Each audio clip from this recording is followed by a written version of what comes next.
ನಮಸ್ತೆ. ಇವತ್ತು second P U ಸಿನಲ್ಲಿ ಫಸ್ಟ್ ಯೂನಿಟಲ್ಲಿ second chapter electrostatic potentials and capacitance ಈ ಚಾಪ್ಟರ್ನ ಶುರು ಮಾಡ್ತಾ ಇದ್ದೀವಿ.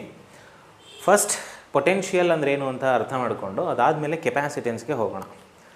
ಪೊಟೆನ್ಷಿಯಲ್ ಅರ್ಥ ಆಗಬೇಕು ಅಂತಂದರೆ, ಎಲೆಕ್ಟ್ರೋಸ್ಟಾಟಿಕ್ ಪೊಟೆನ್ಷಿಯಲ್ ಅಂದರೆ ಅರ್ಥ ಆಗಬೇಕು ಅಂದರೆ ಈ ಡಿರೈವೇಷನ್ ತುಂಬ ಇಂಪಾರ್ಟೆಂಟ್. ಈಗ ನಾವು ಮಾಡುವಂಥ ಡಿರೈವೇಷನ್ ಇಲ್ಲಿ ಒಂದು ಸೋರ್ಸ್ ಚಾರ್ಜನ್ನು ನಾವು ಕನ್ಸಿಡರ್ ಮಾಡಿದ್ದೀವಿ. ಈ ಸೋರ್ಸ್ ಚಾರ್ಜನ್ನು ಕ್ಯೂ ಅಂತ ರೆಪ್ರೆಸೆಂಟ್ ಮಾಡ್ಕೊಳ್ಳಿ.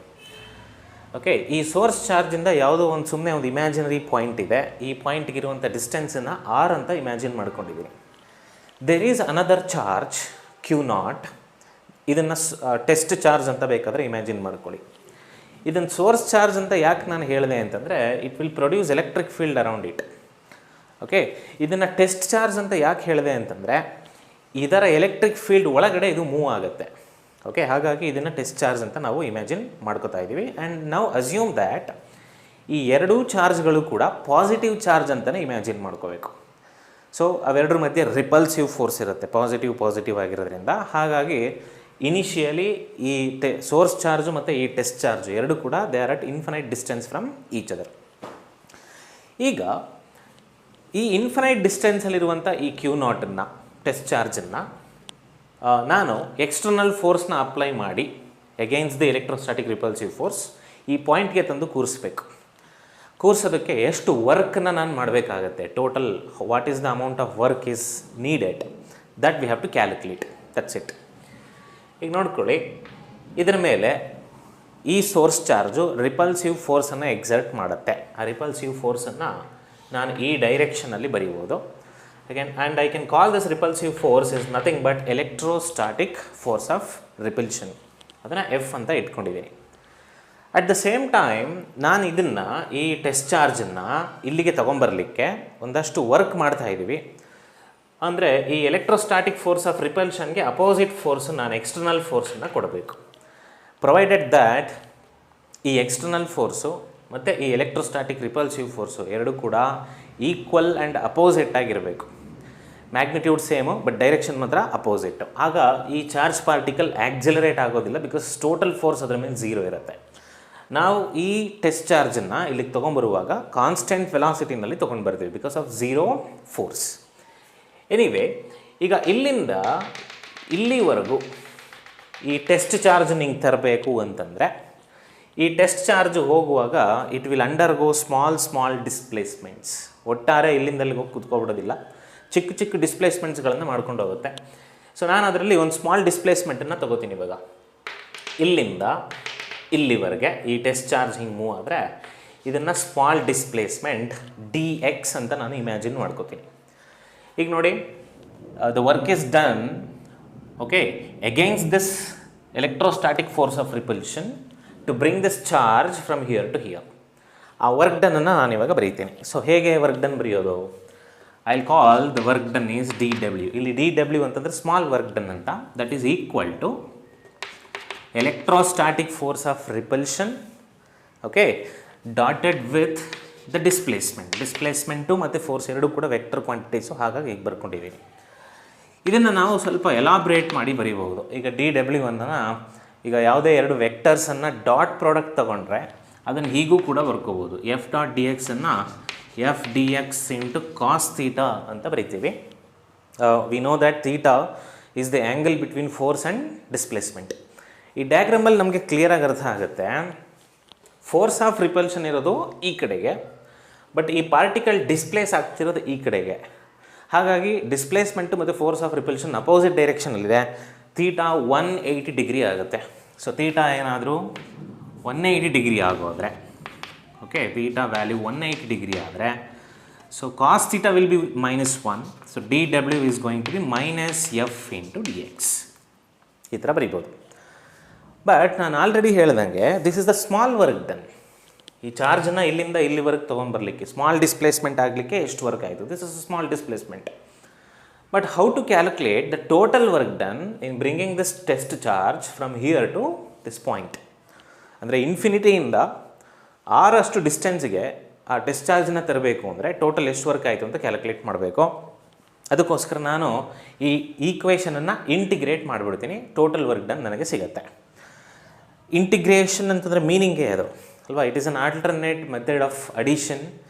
Okay, so small work done we know, so to calculate total work done ನಾನೇನು ಮಾಡ್ತಾ ಇದ್ದೀನಿ ಅಂದರೆ ಇಂಟಿಗ್ರೇಟ್ ಮಾಡ್ತಾ ಇದ್ದೀನಿ ಈ ಈಕ್ವೇಷನ್ನ. ಸೊ ನಾವು let us do that. Integration of small work done will give us total work done. Okay, this is very important step in this derivation. So now W is equal to integration of small work done ಅಂತಂದರೆ ನನಗೆ small work done already ಗೊತ್ತಿದೆ, integration symbol ಹಂಗೆ ಹಾಕ್ಕೊಂಡೆ small work done ಈ ಥರ ಬರ್ಕೋತೀನಿ, minus F into d x ಈ ಥರ ಬರ್ಕೋಬೋದು. Where F is electrostatic force of repulsion and d x is the small displacement and negative sign ಯಾಕೆ ಬಂದಿದೆ ಅಂತ ನಮ್ಗೆ ಆಲ್ರೆಡಿ ಗೊತ್ತಿದೆ. ಎನಿವೆ, ಈಗ ನಾನು ಇಂಟಿಗ್ರೇಟ್ ಮಾಡುವಾಗ ಎಲ್ಲಿಂದ ಎಲ್ಲಿವರೆಗೂ ಇಂಟಿಗ್ರೇಟ್ ಮಾಡಬೇಕು ಅದನ್ನು ಕೂಡ ಕಾನ್ಸಂಟ್ರೇಟ್ ಮಾಡಬೇಕು. ಈಗ ಈ ಟೆಸ್ಟ್ ಚಾರ್ಜು ಇನ್ಫಿನಿಟಿನಲ್ಲಿದೆ, ಅದನ್ನು ಆರಷ್ಟು ಡಿಸ್ಟೆನ್ಸಿಗೆ ತರಿಸ್ತಾ ಇದ್ದೀನಿ. ಇನ್ಫಿನಿಟಿ ಅಂತಂದರೆ ಈ ಕ್ಯೂ ಇಂದ ಸೋರ್ಸ್ ಚಾರ್ಜಿಂದ ಟೆಸ್ಟ್ ಚಾರ್ಜು ಇನ್ಫಿನೈಟ್ ಡಿಸ್ಟೆನ್ಸಲ್ಲಿದೆ, ಅಲ್ಲಿಂದ ಆರ್ವರೆಗೆ ಬರುವಷ್ಟರೊಳಗಡೆನೂ ಇಂಟಿಗ್ರೇಟ್ ಮಾಡಬೇಕು ನಾವು. So therefore limits of integration ಎಷ್ಟು ಬರುತ್ತೆ ಅಂದರೆ from infinity to the distance R. That is very very important.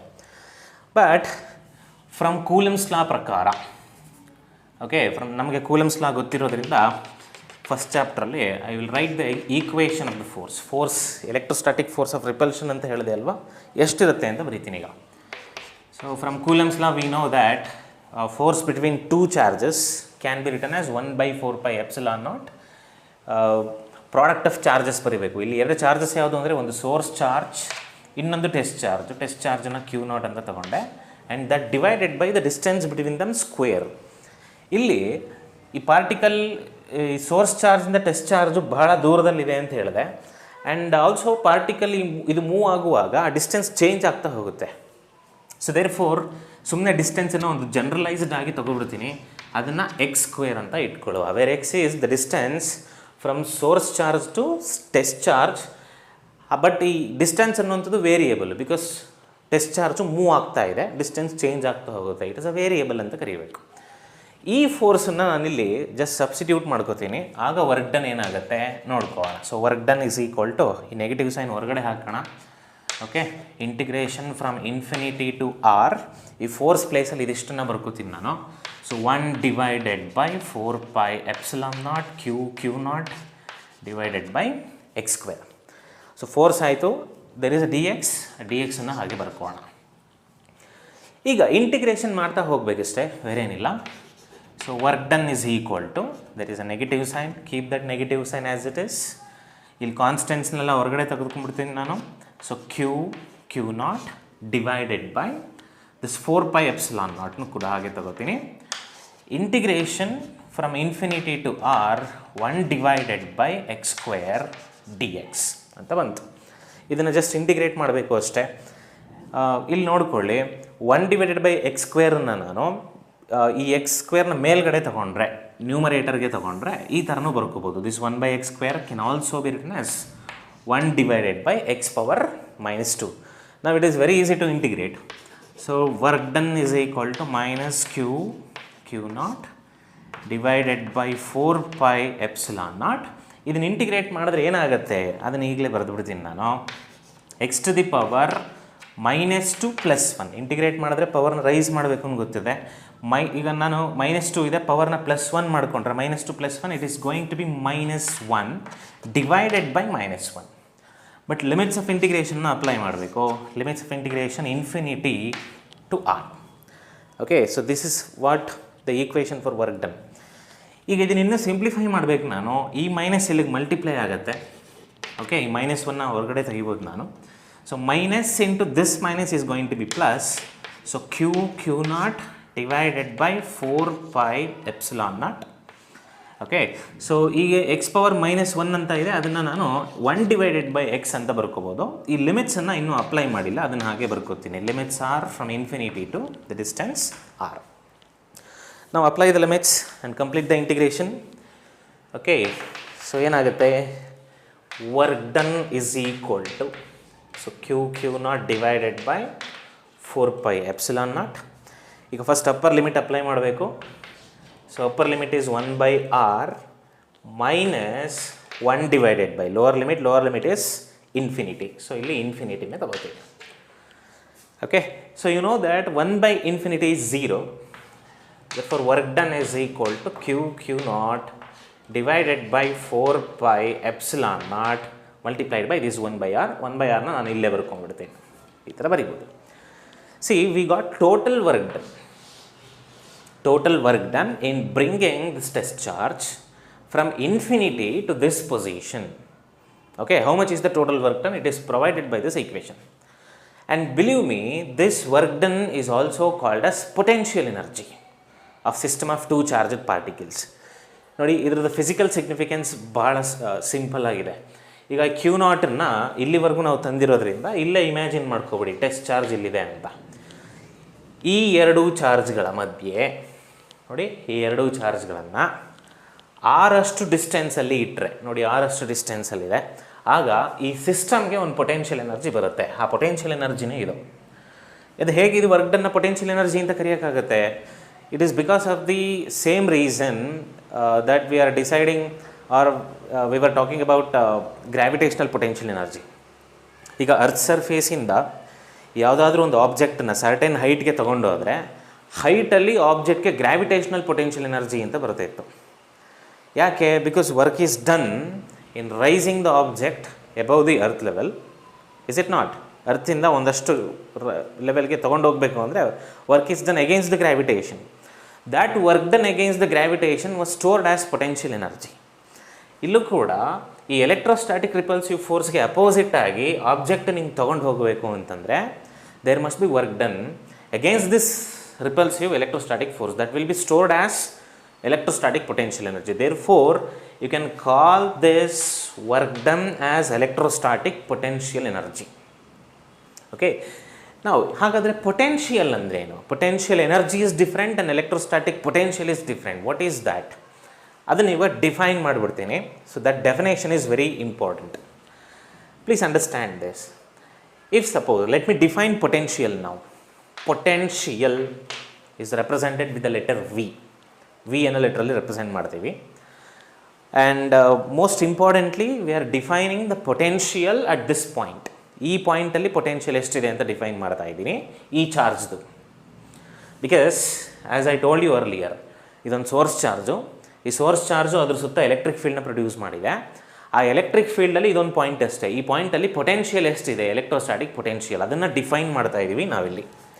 See, potential is defined as that work done per the charge which is bringing to that point.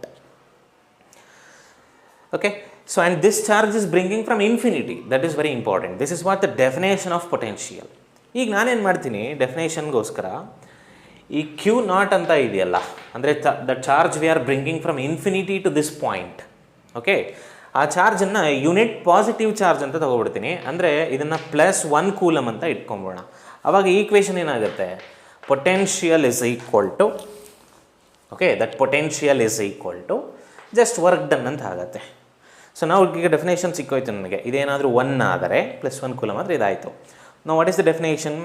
Electrostatic potential at a given point, okay, is equal to work done in bringing a unit positive charge from infinity to the given point. Okay, that is what the definition of electrostatic potential. This is very important. And in this chapter next ಈ potential ಮೇಲೇ ಹೆಚ್ಚು concentrate ಮಾಡ್ತಾ ಹೋಗ್ತೀವಿ ನಾವು. ಇದರ SI unit ಯಾವುದು ಅಂತಂದರೆ ಪೊಟೆನ್ಷಿಯಲ್ಗೆ volts ಅಂತ ಕರೀಬೇಕು. ಓಕೆ, ಅಥವಾ ಇಲ್ಲೊಂದು ಈಕ್ವೇಷನ್ ಕಾಣಿಸ್ತಾ ಇದೆ ನಿಮಗೆ. This is work done by charge ಅಂತ ಹೇಳಿದೆ. ವರ್ಕ್ ಡನ್ ಯೂನಿಟ್ ಯಾವುದು? Joules. Divided by charge unit ಯಾವುದು? ಕೂಲಮ್. ಈ ಜೌಲ್ ಪರ್ ಕೂಲಮ್ನೇ ನಾವು ಸಿಂಪಲ್ಲಾಗಿ ವೋಲ್ಟ್ಸ್ ಅಂತ ಕರಿತೀವಿ ಅಥವಾ ವೋಲ್ಟ್ ಅಂತ ಕರಿತೀವಿ. It is represented with the letter V itself. Okay, I hope you understood this concept of potential.